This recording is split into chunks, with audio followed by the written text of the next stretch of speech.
Hi. అది కాదు, ఇది ఎవరి రూము? ఇదిగో ఇక్కడ కూర్చొని చూసావా? అను, నా అనుశ్రీ. తనకి నువ్వు నేను మాత్రం కాదు, ఎవ్వరు కనపడరు. అభి, నువ్వేంటి ఈ టైంలో ఎక్కడికి వచ్చావు? కళ్ళు కనిపించిన అమ్మాయికి ఎవరైనా లెటర్ రాసిస్తారా? మన ఇక్కడికి వచ్చింది లెటర్ ఇవ్వడానికి కాదు, టూర్ అదిరిపోయింది. ఇక నేను వెళ్లే దారిలో చూసిన దృశ్యాలు, మర్చిపోలేని మూమెంట్స్ అన్నీ ఉన్నాయి. అవన్నీ ఆడియో నోట్స్గా నోట్ చేసి ఇందులో సేవ్ చేసి పెట్టాను. ఒకసారి విని చూడు.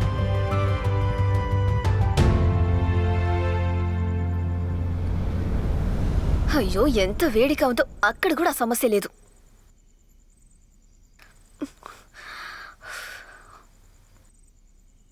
ఎలా ఉంది?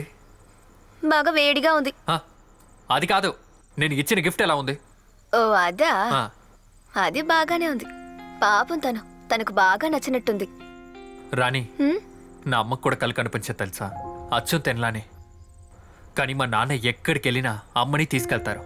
తిరునాళ్ళు, ఫంక్షన్, నాన్న చూసే ప్రతి విషయాలు అమ్మకి చెప్తారు. అదంతా చూసి నేను పెరిగాను. మా అమ్మని నాన్న ప్రేమించినట్టు ఎవరు ప్రేమించలేరు. అదేవిధంగా అమ్మ నాన్నని ప్రేమించినట్టు నాన్నని ఎవరు ప్రేమించలేరు. మనలాంటి మనుషులకి సాల్వ్ చేయని ప్రాబ్లం అంటూ దేవుడు అసలు ఎప్పుడు ఇవ్వడు తెలుసా? ఒకవేళ మనం చేయలేకపోతే దానికి తోడుగా దేవుడు ఒక మనిషిని పంపిస్తాడు. ఎలా అంటే మా అమ్మకి నాన్ననిచ్చినట్టు.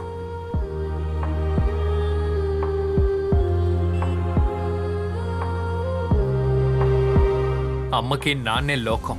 రాత్రి, పగలు, నక్షత్రాలు ఇలాంటివన్నీ నాన్నే. అమ్మకంటూ చిన్న లోకం ఉంటుంది. నాన్న, నేను, అక్క కలిసిన ఒక చిన్న లోకం. అక్కడ అమ్మకి చీకటి అనేది లేదు. మా నాన్న అమ్మని ప్రేమించారు కదా, అదేవిధంగా తెన్ని ప్రేమించాలని ఆశగా ఉంది. కానీ చెప్పలేకపోతున్నాను. అదేంటి, భయం వేసిందా? భయం అని చెప్పలేము. ఇంత దగ్గరలో నుంచున్నప్పుడు చదివింది మొత్తం మర్చిపోతాను. ఇప్పుడు నువ్వు నాతో చెప్పావు కదా, ఆ, అలాగే మనసు విప్పి తనతో కూడా చెప్పేయి. తను ఒప్పుకుంటుంది. ఇంకా అది అవసరం లేదు. ఎందుకలా అంటున్నావు? తను ఇప్పుడు ఒక రికార్డింగ్ వింటోందిగా, అందులో చివరి రికార్డింగ్ నేను తనకి ప్రపోజ్ చేసిందే. రే, మీరంతా ఈ పాటకే కదా డాన్స్ చేశారు? ఆ, అవును. అబ్బా, ఇదంతా వింటుంటే చూడాలని ఆశగా ఉందిరా.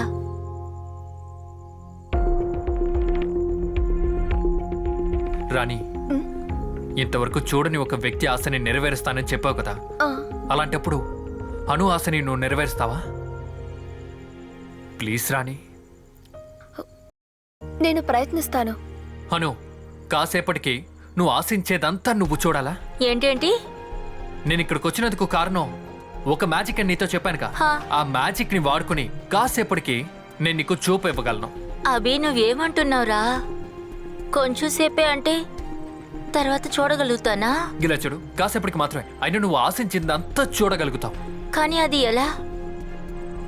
నువ్వింకేం చేయగలదు. కాసేపు నా చేయి పట్టుకుని ఆశిస్తే చాలు. అభి, అందులో గ్యారంటీ ఇవ్వడంలో నాకేమాత్రం ఇష్టం లేదు. ఒకవేళ అది జరగలేదనుకో, తన బాధ మాత్రమే పడుతుంది. అదొకటి జరుగుతుంది. మనం ఒక్కసారి ట్రై చేసి చూద్దాం. తన ఆశని నేను ఎలాగైనా నెరవేర్చాలి.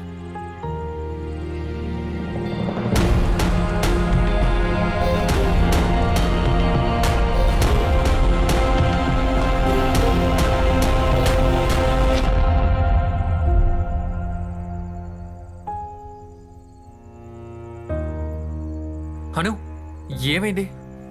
అభి, నాకు తెలిసిన అన్ని విషయాలకి నా మనసులో ఒక ఊహంటూ ఉంది.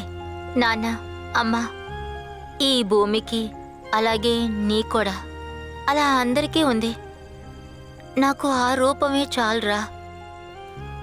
తన మనసులో ఇంకేదైనా కోరుకుంటే కోరుకోమని చెప్పు. అను, నీ మనసులో ఇంకేమైనా ఆశ ఉందా? దయచేసి ఆలోచించు. అది నెరవేర్చడానికి నేను ట్రై చేస్తాను. ఉమ్, మనం నువ్వు ఏ ఆశను అంటున్నావు? ఏ ఆశ అయినా పర్లేదు, నువ్వు ఆశించి చాలు.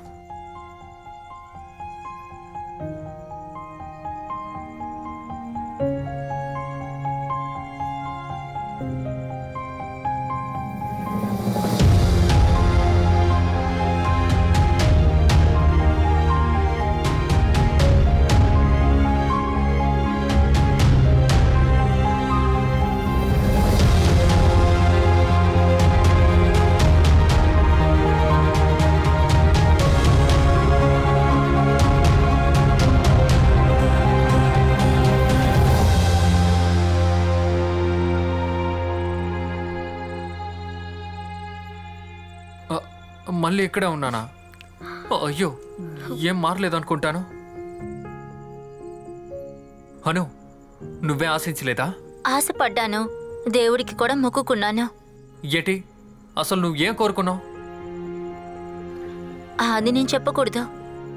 ఒకవేళ అది జరగలేదంటే తిను మనసులో ఏముందో అర్థం కావట్లేదే. రాణి, తిను ఏం కోరుకుంది? దానికి సమయం వచ్చినప్పుడు తని నీతో చెప్తుంది. ఆ? ఏది ఏమైనా నీ కోరికకి సమయం తీరబోతుంది. అది ముగిసేలోపే తనకు నువ్వేం చెప్పాలనుకుంటున్నావు అది చెప్పే. అప్పుడే నువ్వు కూడా తెలుసుకోగలవు కదా. ఎలా అయినా నా టైం ఇప్పుడు అయిపోయింది. ఏదో ఒక వస్తువులో ఉంటాను. ఇంకెవరైనా రక్తాభిషేకంతో నన్ను ఆహ్వానించేంత వరకు వెయిట్ చేస్తాను. అయితే రాణి వెళ్ళిపోతున్నావా? కనీసం తిని ఏం కోరుకుందో చెప్పొచ్చుగా. అది నువ్వు ఖచ్చితంగా తెలుసుకుంటావు. మళ్ళీ నేను కలవాలని నేను వేడుకుంటున్నాను.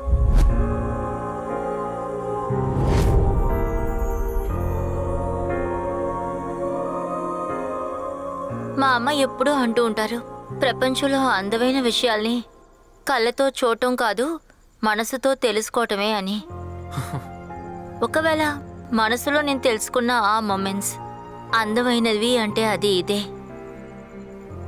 నేను విన్న అన్ని వాయిస్ నోట్స్ నేను కళ్ళారా స్వయంగా చూసినట్టుగా ఉంది. థ్యాంక్స్ అభి, చాలా చాలా థ్యాంక్స్. అను, నేను ఇచ్చిన గిఫ్ట్ నీకు నచ్చిందా? చాలా నచ్చింది. నా జీవితంలో దొరికిన గొప్ప గిఫ్ట్ ఇదే. అను, నీకు ఇది ఎలా చెప్పాలో అర్థం కావట్లేదు. కానీ జీవితాంతం నీతో పాటు నా చేతుల్లో నీ చెయ్యి ఇలా పట్టుకోవాలని ఆశగా ఉంది. నాకు నువ్వంటే అంత ఇష్టం. I love you. నీకిప్పుడు నేను చెప్పింది ఇష్టం లేదనుకో, ఈ రికార్డింగ్ ఎండింగ్ సీక్వెన్స్లో మంచిగా ప్రిపేర్ అయి ప్రపోజ్ చేస్తాను. అందులో దీనికన్నా కొంచెం బాగా ప్రపోజ్ చేస్తుంటాను. రే, చేయి నొప్పిగా ఉంది. సారీ. నీకు నేను ఒకసారి గిఫ్ట్ ఇచ్చాను, గుర్తుందా? ఆ రోజు దాంతోపాటు ఇంకో గిఫ్ట్ కూడా ఉంది. మనసులో ఉన్నవన్నీ నేను ఉత్తరంగా ఇచ్చాను. కానీ నేను ఇప్పటి వరకు ఊహించలేని ఓ రియాక్షన్ నీలో చూశాను. గిఫ్ట్ తీసుకుని ఏమీ చెప్పకుండా అక్కడి నుంచి వెళ్ళిపోయావు.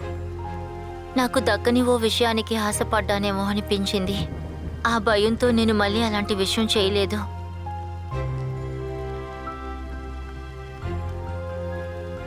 ఆ విషయాన్ని నువ్వు తెలుసుకుని నాతో మాట్లాడుతూ ఉండావేంటో అని నాకు తెలీదు. అను, నువ్వే కోరుకున్నావు? అభి, అది త్వరగా చెప్పవే. జీవితం అంతా నువ్వు నాతోనే ఉండాలనుకున్నాను. జీవితాంతం నీతో ఉంటానని తెలీదు, కానీ 24 నిమిషాలకి నీతో పాటే ఉంటాను. ఏంటి? ఆ రోజు నువ్వు చెప్పాలనుకున్నదల్లా వినడం కోసం మరో 24 నిమిషాలు నేను ఇక్కడే ఉంటాను. నిజంగానా? నిజంగా. ఎప్పుడు చెప్పు, వింటాను. ఆ రోజు ఉత్తరంలో నేను రాసింది ఏంటంటే, ఈ లోకంలో మొట్టమొదటిసారిగా రాసే అక్షరాలు, పదాలు అంతెందుకు అది ఏ రంగులో రాశాను అని కూడా తెలియకుండా ఒక ప్రేమ లేఖని నేను రాశాను. కానీ ఒకటి మాత్రం నాకు బాగా తెలుసు, అందులో ఉన్న పదాలన్నీ నా హృదయం నుంచి వచ్చినవి. వాటికి నేనిచ్చిన ఒక రూపమే అది. రంగురంగులుగా ఉంటాయి. మనం కలిసి ఉన్న రోజులో నీ మాటలు నేను వింటూ ఉంటుంటే నీ నవ్వుకి నేనొక రూపం ఇచ్చినట్టుగా, నన్ను చూస్తూ ఎర్రబోయిన అందమైన కళ్ళకి రూపం ఇచ్చినట్టుగా, నాతో పాటు నువ్వు ఉన్నప్పుడు ఈ ప్రపంచాన్ని మొత్తం నేను చూడగలుగుతాను. ప్రతి నిమిషం నువ్వు నా చేయి పట్టుకునేటప్పుడు నువ్వంటే నాకు చాలా ఇష్టం అని అరిచి అందరికీ చెప్పాలని చాలాసార్లు ఆశపడ్డాను. నువ్వంటే నాకు అంతగా ఇష్టం. నీ సమాధానం కోసం ఎప్పటికీ ఎదురు చూసే ప్రియమైన నీ అను.